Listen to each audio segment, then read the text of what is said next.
டேய் பார்வதி அம்மா, அமித்ஷாவும் இவன் மோடியும் ட்ரெயினில் குறுக்க கம்பியை போட்டு தலைகீழ தொங்க விட்டு இழுத்து கொண்டு வரட்டார். ஐயா போட்டார் கணக்கு. எல்லா இராணுவம் முப்போட வானரப்பட கேட்டுக்கோப்பா. மிலிட்ரி இராணுவம் புரியுதா? புதுசாக எல்லாம் பிள்ளைகள்லாம் எடுப்பார். கூடிய சீக்கிரம் எடுத்துருவார். கவலைப்படாப்பா. ஆணும் பெண்ணும் படிக்கிற பிள்ளைகளை அப்படியே விட்டுருவார். எல்லாம் சுற்றி பார்த்து எல்லாம் பூரா நீதிமன்ற கோர்ட்லேருந்து நடத்துவார். பூரா வரவு செலவு என்ன கொடுக்கணும் பண்ணணுங்கிறத ஐயா எடுப்பார். இவன் தப்பு செஞ்சத 2 பேர்களை தூக்கி அமித்ஷாவும் இவனும் மோடி பேரையும் 2 பேரும் பிற நிதியமைச்சரை சேர்த்து தான் தொங்கணும்னு இருக்காரு.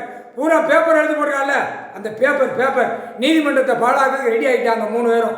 எப்படியே நீதிமன்றத்தை கோர்ட்டை அவமதிச்சு இப்போ இதில் போடணும், அதில் போடணும், வெளிநாட்டில் கொண்டு வரணும், உள்நாட்டில் போடணும், பூரா சட்டத்தை வகுத்து போடுதான். இந்த 3 பேர்த்தையும் ட்ரெயின் ஓடுதான். ட்ரெயின் பிரதமர் மோடி திறந்து வச்சானா, பாரத் மாதா இருந்ததை பாரத்னு வச்சானா, அந்த பாரத்னு இவனே வச்ச பாரத்தில் அந்த ட்ரெயினில் கம்பியை குறுக்க போட்டு 3 பேர்த்தையும் விளக்கு மாட்டி கெட்டி சுத்திரான்ட்டாரு. சுற்றி விட்டுருவாரு. 30 ராணுவம் தான் உள்ள நிற்பான். ஒரு பேர் இருக்க மாட்டான். சுத்திரா உலக நாடை சுற்றி கொண்டு வாடா. இந்த 3 பேர்த்தையும் கணக்கு போட்டாடா. முக்கால் சத்தியம்.